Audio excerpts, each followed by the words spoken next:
पापी औरत, तुम्हारे गंदे कामों की वजह से मैं तुम्हारे घर से जा रही हूँ। क्या आप जानते हैं कुछ घर ऐसे होते हैं जहां मां लक्ष्मी कभी प्रवेश नहीं करती? हाँ, कुछ छोटी छोटी गलतियां ऐसी होती हैं जो लक्ष्मी जी को घर से दूर कर देती हैं, और जब वह घर छोड़ देती हैं तो वहां बसता है दुख, दर्द और दरिद्रता का साया। आज हम जानेंगे वो कौन से काम हैं जो मां लक्ष्मी को नाराज कर देते हैं, और कैसे एक स्त्री के कर्म तय करते हैं कि घर में सुख रहेगा या गरीबी। बहुत ही पुराने समय की बात है। एक छोटे से गांव में कुछ ही घर थे। चारों ओर खेत, कच्ची गलियां और मिट्टी की महक। गांव के बीचों बीच घर था सेठ गिरधारी लाल का। गिरधारी लाल कोई बहुत बड़ा जमींदार नहीं था, लेकिन मेहनती और ईमानदार आदमी था। गांव में सब उसे इज्जत से सेठ जी कहते थे। उसका अनाज का छोटा सा व्यापार था जो धीरे धीरे चल निकला था। सुबह सूरज निकलते ही वह काम पर निकल पड़ता और शाम को थक कर घर लौटता तो उसकी पत्नी जानकी बाई उसे दरवाजे पर मुस्कान के साथ स्वागत करती। जानकी बाई बहुत ही शांत और संयमी स्त्री थी। चेहरे पर हमेशा सादगी झलकती थी। माथे पर छोटी सी बिंदी, साड़ी का पल्ला सिर पर। वो मानती थी कि घर की असली शोभा उसके सोने चांदी से नहीं, बल्कि सफाई और सच्चे मन से होती है। हर सुबह सूरज से पहले उठकर वो आंगन बुहारती, तुलसी पर जल चढ़ाती और फिर चूल्हे में फैला दिया जलाती। उसकी यही दिनचर्या थी। सादगी में भक्ति, भक्ति में अनुशासन। गांव की औरतें अक्सर कहती, सेठानी के घर में तो मां लक्ष्मी खुद रहती हैं। गिरधारी लाल और जानकी बाई का एक ही बेटा था, मोहन। अभी बस 20 साल का नौजवान, लेकिन संस्कारों में पला बढ़ा। मोहन दिन भर पिता के काम में हाथ बटाता और रात को मां के पास बैठकर उनकी बातें सुनता। वह मां से कहता, अम्मा, जब आप तुलसी के पास दिया जलाती हैं, ना लगता है घर में सचमुच देवी उतर आई हैं। जानकी बाई मुस्कुरा देती और कहती, बेटा, देवी तो हर उस घर में रहती हैं जहां सफाई और श्रद्धा होती है। बस उन्हें मानने वाला दिल चाहिए। समय बीतता गया। घर में सब ठीक चल रहा था, लेकिन किस्मत के खेल अजीब होते हैं। एक दिन जानकी बाई को हल्का सा बुखार आया। उन्होंने सोचा 2 दिन में उतर जाएगा, लेकिन वह बुखार दिन ब दिन बढ़ता गया। पहले थकान, फिर कमजोरी और धीरे धीरे हालत ऐसी कि वह रसोई तक नहीं जा पाई। गिरधारी लाल ने गांव के वैद्य को बुलाया। वैद्य जी ने नाड़ी देखी, कुछ जड़ी बूटियां दी, लेकिन असर नहीं हुआ। दिन पर दिन जानकी बाई की तबीयत बिगड़ती चली गई। घर का माहौल, जो पहले हंसी और पूजा की ध्वनि से भरा रहता था, अब सन्नाटे से घिरने लगा। गिरधारी लाल अक्सर रात को आंगन में बैठकर सोचता, क्यों अचानक यह सब हो गया? कहीं मेरी कमाई में कोई गलती तो नहीं, या हमने किसी का मन दुखाया हो? वो ऊपर आसमान की तरफ देखता और मन ही मन मां लक्ष्मी से कहता, मां, जो भी भूल हुई हो क्षमा करना। लेकिन जवाब में बस हवा की धीमी सरसराहट सुनाई देती। जानकी बाई के बीमार पड़ते ही घर का सारा क्रम बदल गया था। जो रसोई हमेशा चमकती थी, अब वैसी नहीं रही। सफाई में ढिलाई आने लगी। पूजा भी कभी होती, कभी नहीं। धीरे धीरे वो पवित्रता जो घर की पहचान थी, जैसे फीकी पड़ गई। एक रात जब सेठ अपनी पत्नी के सिरहाने बैठा था, उसने कहा, जानकी, मैं सोच रहा हूं अब मोहन की शादी कर दूं। इतनी जल्दी? अभी तो वह बच्चा है। गिरधारी लाल ने कहा, अब वह बच्चा नहीं रहा। घर को संभालने वाला समय आ गया है, और मैं चाहता हूं कि जब तक तुम हो, नई बहू को अपने हाथों से देख लो। अगले ही दिन उसने तय कर लिया कि वह अपने बेटे के लिए एक सच्चरित्र और संस्कारी लड़की ढूंढेगा, जो घर को फिर से वैसे ही सजा दे जैसे उसकी पत्नी ने किया था। गांव में खबर फैल गई कि सेठ गिरधारी लाल अपने बेटे मोहन के लिए बहू ढूंढ रहे हैं। चौपालों पर बैठे बुजुर्ग हो या कुएं पर बातें करती औरतें, सबके बीच यही बात घूम रही थी। कोई कहता, सेठ जी को बड़ी खानदान की बहू चाहिए होगी, तो कोई जवाब देता, नहीं, वह तो सादगी और संस्कारों वाले घर की लड़की ही पसंद करेंगे। धीरे धीरे यह बात पूरे इलाके में फैल गई। हर कोई जानता था कि सेठ गिरधारी लाल अपने बेटे की गृहस्थी बसाने की तैयारी कर रहे हैं।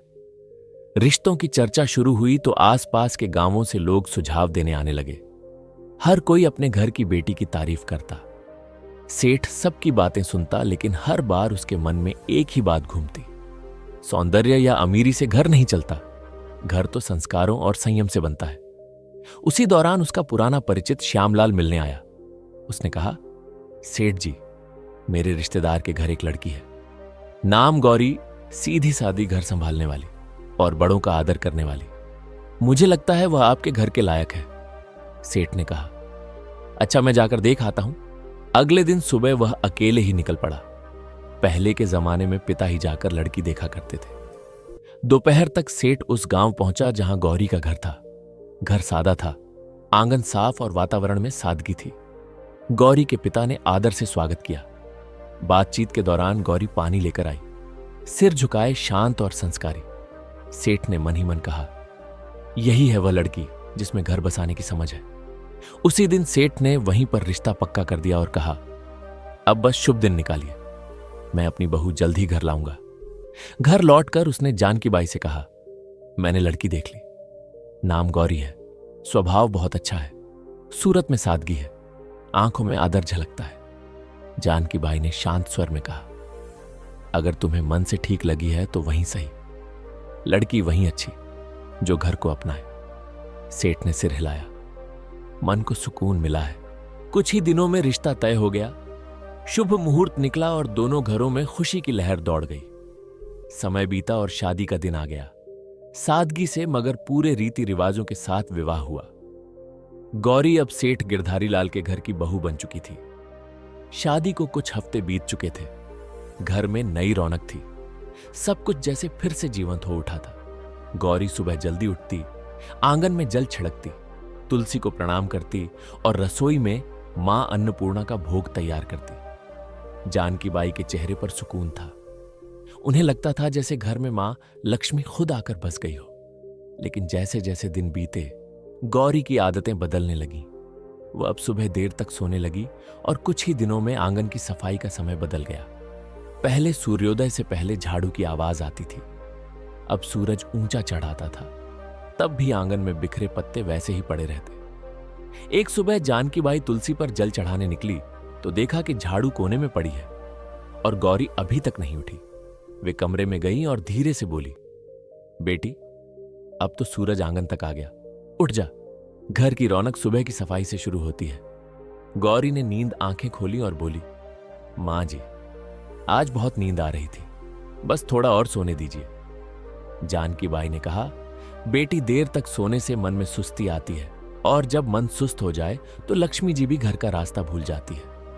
सुबह की हवा और सूरज की किरणें घर की बरकत होती हैं, इन्हें यूं मत खो। गौरी ने हल्की मुस्कान दी, मां जी, मैं कल से ध्यान रखूंगी। लेकिन अगले दिन वही हुआ। सूरज निकला, आंगन में सन्नाटा रहा और तुलसी की मिट्टी सूखी पड़ी थी। कुछ दिनों बाद एक और बात हुई। गौरी झाड़ू लगा रही थी, तभी झाड़ू गलती से उसके पैर से लग गई। जानकी बाई ने देखते ही आवाज लगाई, गौरी बेटी, झाड़ू को पैर मत लगाना, यह मां लक्ष्मी का प्रतीक होती है। गौरी ने हंसते हुए कहा, अरे मां जी, ये तो बस झाड़ू है, गलती से लग गया, अब इसमें क्या अपशकुन। जानकी बाई ने झाड़ू उठाकर दीवार के पास रखते हुए बोला, बेटी, यही तो गलती है। जब इंसान छोटी बातों को हल्के में लेता है तब बड़ी बरकतें उससे रूठ जाती हैं। झाड़ू सिर्फ सफाई का औजार नहीं, यह लक्ष्मी जी का आशीर्वाद है जो गंदगी दूर करती है। गौरी ने हल्के स्वर में कहा, मां जी, आप भी ना हर चीज को पूजा बना देती हैं। जानकी बाई मुस्कुराई मगर आंखों में चिंता उतर आई। धीरे धीरे गौरी का ध्यान घर की सफाई और रसोई से हटने लगा। एक रात वह खाना बनाकर थक गई और झूठे बर्तन चूल्हे के पास ही छोड़कर सोने चली गई।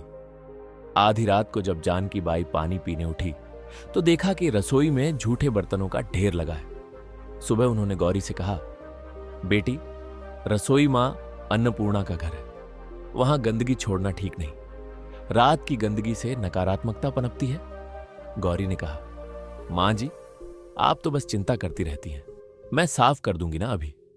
जानकी बाई ने गहरी सांस लेकर कहा, बेटी, जो काम शाम का हो उसे सुबह तक टालना बरकत को टालना है। साफ रसोई से ही सुख का आरंभ होता है। गौरी ने कुछ नहीं कहा, पर उसके चेहरे पर थकान और अनिच्छा साफ झलक रही थी। शाम का समय था, सूरज ढल चुका था और घर में दिया जलाने का वक्त था। तभी गौरी ने झाड़ू उठाई और आंगन बुहारने लगी। जानकी बाई ने तुरंत आवाज लगाई, गौरी, शाम को झाड़ू नहीं लगाते बेटा, इस वक्त मां लक्ष्मी घर में प्रवेश करती है। गौरी ने बिना रुके कहा, मां जी, जब दिन में वक्त नहीं मिलता तो शाम को ही सफाई करनी पड़ती है, इससे क्या फर्क पड़ता है? जानकी बाई दरवाजे पर खड़ी होकर बोली, फर्क पड़ता है बेटी। शाम को झाड़ू लगाने से लक्ष्मी जी का आशीर्वाद बाहर निकल जाता है। बरकत सिर्फ कमाई से नहीं आती, आदतों से आती है। गौरी ने झाड़ू एक ओर रख दी और बोली, मां जी, मैं आपकी इज्जत करती हूं, पर अब जमाना बदल गया है, लोग ये सब बातें नहीं मानते। जानकी बाई ने शांत स्वर में कहा, बेटी, जमाना बदल सकता है लेकिन घर की नींव नहीं। जो परंपरा से जुड़ा रहे वही स्थिर रहता है। कुछ दिन बाद एक और घटना हुई। गौरी ने खाना खत्म होने के बाद झूठे बर्तन चूल्हे के ऊपर रख दिए। जब जानकी बाई ने देखा तो बोली, बेटी, चूल्हा मां अन्नपूर्णा का आसन है, वहां झूठे बर्तन नहीं रखे जाते। गौरी ने बिना ऊपर देखे कहा, मां जी, मैं बस जगह की कमी से रख दिए थे, बाद में धो दूंगी। जानकी बाई ने कहा, रसोई में पवित्रता सबसे जरूरी है। अगर चूल्हे पर गंदगी होगी तो लक्ष्मी जी की कृपा भी घट जाएगी। गौरी ने मुस्कुराते हुए कहा, मां जी, हर चीज में देवी ढूंढना बंद कीजिए। खाना तो मैंने बना ही दिया ना, अब थोड़ी देर में सब साफ हो जाएगा। जानकी भाई ने कोई जवाब नहीं दिया। उनके चेहरे पर निराशा थी, मगर मन में अब भी उम्मीद थी कि शायद एक दिन गौरी इन बातों का अर्थ समझ लेगी। धीरे धीरे घर का माहौल बदलने लगा। पहले जहां सुबह पूजा की घंटी बजती थी, अब सन्नाटा रहता था। तुलसी के पास मिट्टी सूख गई थी, दीपक बुझा रहता था। जानकी बाई अब भी हर सुबह तुलसी के सामने खड़ी होकर कहती, हे मां, इस घर पर अपनी कृपा बनाए रखना, मेरी बहू को सही समझ देना। लेकिन जैसे घर की रोशनी धीरे धीरे कम होती जा रही थी, सेठ गिरधारी लाल अब चिंतित रहने लगा था। उसे लगता घर में कोई अदृश्य भारीपन फैल गया है। एक दिन उसने जानकी बाई से कहा, लगता है मां लक्ष्मी रूठ गई हैं। जानकी बाई ने चुपचाप सिर झुका लिया। उन्हें पता था यह सब गौरी की लापरवाह आदतों का नतीजा है, पर वह अभी भी उसे डांटना नहीं चाहती थी। उनका विश्वास था कि प्यार से समझाने पर गौरी बदल जाएगी। समय बीतता गया और घर की रौनक धीरे धीरे जैसे मिट्टी में मिलने लगी। पहले जहां सुबह तुलसी के पास दिया जलता था, अब वहां धूल जमने लगी थी। गौरी अब ज्यादातर उदास या व्यस्त रहती। सफाई आदि अधूरी पूजा कभी कभी, और घर में अब वह अपनापन नहीं था जो पहले हर कोने में झलकता था। सेठ गिरधारी लाल ने सबसे पहले बदलाव अपने व्यापार में महसूस किया। पहले जो सौदे फायदेमंद रहते, अब घाटे में जाने लगे। गोदाम में अनाज में कीड़े लग गए, कुछ सौदे अटक गए और पुराने ग्राहक धीरे धीरे दूर होने लगे। सेठ कई रातें जागकर हिसाब किताब देखता, मगर समझ नहीं पाता कि गलती कहां हो रही है। एक शाम उसने जानकी बाई से कहा, जानकी, अजीब बात है, अब काम में मन नहीं लगता, जैसे बरकत कहीं गुम हो गई हो। जानकी बाई ने धीमे स्वर में कहा, बरकत तब गुम होती है जब घर की पवित्रता कम होने लगे।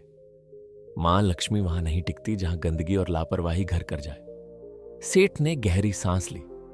तू कहना चाहती है कि वो आगे नहीं बोला, लेकिन दोनों की नजरें एक ही दिशा में उठी, गौरी की ओर। गौरी भी यह सब देखती थी, पर उसे लगता कि यह बस समय की मार है। एक दिन जब सेठ गुस्से में बोला, हर काम उल्टा क्यों हो रहा है, तो गौरी ने कहा, पिताजी, यह सब अंधविश्वास है।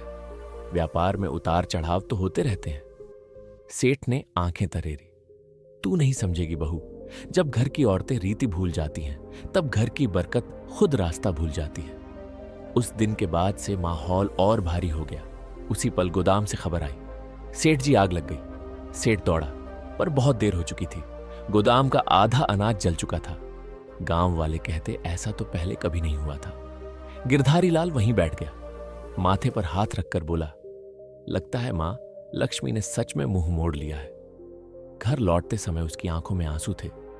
उस रात घर में कोई नहीं बोला। सेठ के दिल में पहली बार यह एहसास बैठ गया था, अब अगर कुछ नहीं बदला तो इस घर की खुशियां कभी वापस नहीं आएंगी। सेठ के दिल में पहली बार यह एहसास बैठ गया था, अब अगर कुछ नहीं बदला तो इस घर की खुशियां कभी वापस नहीं आएंगी। सेठ की मेहनत, नाम और इज्जत सब एक साथ डूब गए। घर का माहौल भी अब बदल चुका था। पहले जहां हर सुबह पूजा की घंटी और तुलसी की खुशबू होती थी, अब वहां सन्नाटा था। सेठ गिरधारी लाल दिन रात चिंताओं में डूबा रहता। रात को अक्सर बरामदे में बैठकर बुदबुदाता, मां लक्ष्मी कहां चली गई तू? एक शाम सेठ घर लौटा। चेहरा गुस्से से लाल था। वह आंगन में बैठ गया और एकदम से बोला, बस अब और नहीं सह सकता मैं ये सब। जानकी बाई चौंकी। क्या हुआ जी? सेठ ने जोर से कहा। क्या बताऊं, सब खत्म हो गया। मेहनत, इज्जत, कारोबार सब जलकर राख हो गया। और मैं जानता हूं यह सब किसकी वजह से हुआ है। उसकी नजर गौरी पर टिक गई जो पास ही खड़ी थी। गौरी सकपका गई। धीमे स्वर में बोली, पिताजी मुझसे क्या गलती हुई है? मैं तो हर दिन अपने काम करती हूं। सेठ का स्वर भारी और कांपता हुआ था। काम तूने घर का रूप बदल दिया बहू। न सफाई, न श्रद्धा, न सुबह का दीपक। जब औरत घर की मर्यादा भूल जाए तो लक्ष्मी जी भी उसका साथ छोड़ देती है। जिस दिन तू इस घर में आई उसी दिन से बरकत घटने लगी। गौरी की आंखें भर आईं। वो रोते हुए बोली, मैंने किसी का बुरा नहीं चाहा पिताजी। मैंने बस अपने ढंग से जीने की कोशिश की। अगर पूजा में देर हो जाए या सफाई में कमी रह जाए तो क्या सारी विनाश की जड़ मैं ही हूं? सेठ गुस्से से उठा और बोला, हां, क्योंकि घर की नींव औरत के कर्मों से टिकती है। अगर वो ही ढीली हो जाए तो पूरा घर ढह जाता है। तेरे आने के बाद से ना शांति बची ना बरकत। अब मैं तुझे कुछ और नहीं कह सकता। बस इतना कि इस घर से जा, गौरी जा और अपने कर्मों पर खुद विचार कर। गौरी स्तब्ध रह गई। उसने कांपती आवाज में कहा, मां जी आप तो कुछ कहिए। क्या सच में मेरी ही वजह से यह सब हुआ? जानकी बाई की आंखों में आंसू थे लेकिन शब्द नहीं निकले। गौरी के गालों पर आंसू लुढ़क पड़े। सेठ ने कड़क स्वर में कहा, अब इस दहलीज को पार मत करना जब तक मन और घर दोनों पवित्र ना हो जाए। गौरी ने बिना कुछ बोले सिर झुकाया। उसने धीरे से दहलीज पार की। वही दहलीज जहां से कुछ महीने पहले उसने पहली बार कदम रखा था। और गौरी बिना कुछ कहे, बिना किसी सामान के आंसुओं से भीगी साड़ी में उस घर से निकल गई। कदम भारी थे लेकिन मन में एक संकल्प जल रहा था। अब वह मां लक्ष्मी से क्षमा मांगेगी, चाहे इसके लिए उसे खुद को मिटाना ही क्यों ना पड़े। रात ठंडी थी, रास्ता सुनसान। गांव से बाहर निकलते ही घना जंगल शुरू हो गया। पेड़ों की छांव में चांद की किरणें भी मुश्किल से पहुंचती थी। वो एक पुराने बरगद के नीचे बैठ गई। आंसू रुक नहीं रहे थे मगर भीतर एक अजीब सी दृढ़ता थी। उसने हाथ जोड़कर कहा, मां जब तक आप दर्शन नहीं देंगी मैं ना अन्न ग्रहण करूंगी न जल। रात बीती, दिन निकला। भूख ने शरीर तोड़ दिया पर उसका मन और मजबूत होता गया। तीसरे दिन जब सूरज ढलने को आया तो चारों ओर अचानक हल्की रोशनी फैलने लगी। गौरी ने आंखें खोली। सामने सुनहरी आभा थी और उस आभा से निकला एक दिव्य स्वर। गौरी वो कांपते हुए उठी। मां लक्ष्मी, क्या सच में आप मेरे सामने हैं? मां लक्ष्मी मुस्कुराई। उनका चेहरा प्रकाश से भरा था। हां बेटी, मैं आई हूं। तेरा आह्वान सच्चा था। तेरी पश्चाताप ने मुझे यहां खींच लाया। पर बता, तू दुखी क्यों है? गौरी जमीन पर झुक गई। आंसुओं से भरे स्वर में बोली, मां मुझसे बहुत गलती हुई। मैंने आपकी परंपराओं को अनदेखा किया, सासू जी की बातों को पुरानी मान्यता समझा और अब मेरे कारण सब नष्ट हो गया। कृपा कर बताइए मां, आखिर मैंने कौन कौन सी भूल की? मां लक्ष्मी का स्वर मधुर था लेकिन गंभीर। बेटी सुन, जब कोई स्त्री इन गलतियों को करती है तब मैं स्वयं उस घर से दूर चली जाती हूं। फिर उन्होंने अपनी उजली हथेली उठाई और एक एक करके बताया। पहली गलती, जब कोई स्त्री झाड़ू को पैर से लगाती है। दूसरी गलती, झूठे बर्तन चूल्हे पर रखे जाते हैं। तीसरी गलती, दहलीज पर बैठकर भोजन किया जाता है। चौथी गलती, शाम के समय झाड़ू लगाया जाता है। पांचवीं गलती, देर तक सोती हैं। छठी गलती, आंगन की सफाई नहीं होती। सातवीं गलती, झूठे बर्तन रात भर रसोई में पड़े रहते हैं। आठवीं गलती, दरवाजे को पैर से ठोका जाता है। नौवीं गलती, घर में झगड़ा और कटुता। 10वीं गलती, पूजा, सफाई और संयम को हल्के में लेना। मां लक्ष्मी की आवाज धीमी हुई। याद रखो बेटी, मैं हमेशा वहीं बसती हूं जहां स्वच्छता, श्रद्धा और सच्चा मन होता है। यह रीत नहीं, जीवन का संतुलन है। गौरी की आंखों से आंसू रुक नहीं रहे थे। उसने कांपते हुए कहा, मां अब समझ गई, घर की रौनक सजावट से नहीं आदर और पवित्रता से आती है। मां लक्ष्मी मुस्कुराई। तूने गलती मानी है, अब तेरा घर फिर उजलेगा। जा बेटी, अपने ससुराल लौट जा। तेरे लौटते ही बरकत भी लौटेगी। इतना कहकर देवी का रूप धीरे धीरे प्रकाश में विलीन हो गया। गौरी वहीं झुकी रही, हाथ जोड़कर बोली, मां, मैं आपका वचन निभाऊंगी। अब इस जन्म में फिर कोई ऐसी भूल नहीं करूंगी। फिर उसने सिर उठाया, आंसुओं में मुस्कान थी और कदम गांव की ओर बढ़ा दिए। जैसे ही उसने दहलीज पार की, जानकी बाई दौड़कर आई और आंसुओं के साथ बोली, गौरी, तू लौट आई। गौरी ने कहा, मां जी, मैंने सब समझ लिया है। मां लक्ष्मी घर में तभी बसती है जब सफाई, पूजा और श्रद्धा साथ हो। उसी दिन से घर में फिर रौनक लौट आई। व्यापार संभल गया और पूरे गांव में चर्चा होने लगी। सेठ जी के घर में मां लक्ष्मी फिर से बस गई। दोस्तों, याद रखिए, जो स्त्रियां घर में गंदगी रखती हैं, देर तक सोती हैं, रसोई में झूठे बर्तन छोड़ती हैं, शाम को झाड़ू लगाती हैं, दहलीज पर बैठती हैं या सफाई को हल्के में लेती हैं, उस घर में कभी मां लक्ष्मी प्रवेश नहीं करती। ऐसे घरों में सुख नहीं टिकता, बल्कि दरिद्रता और दुख का वास बन जाता है। मां लक्ष्मी उन्हीं घरों में निवास करती हैं जहां स्वच्छता, सच्चाई और श्रद्धा हो। तो बहनों और भाइयों, अगर आप चाहते हैं कि आपके घर में मां लक्ष्मी की कृपा सदा बनी रहे, तो इन 10 गलतियों को आज से ही छोड़ दीजिए और अपने घर को पवित्र रखिए। अगर आपको मां लक्ष्मी और गौरी की यह कहानी अच्छी लगी हो तो इस वीडियो को लाइक करें, अपने सभी दोस्तों और परिवार वालों के साथ शेयर करें और ऐसे ही आध्यात्मिक और प्रेरणादायक कथाएं सुनने के लिए हमारे चैनल को सब्सक्राइब करना बिल्कुल मत भूलिए।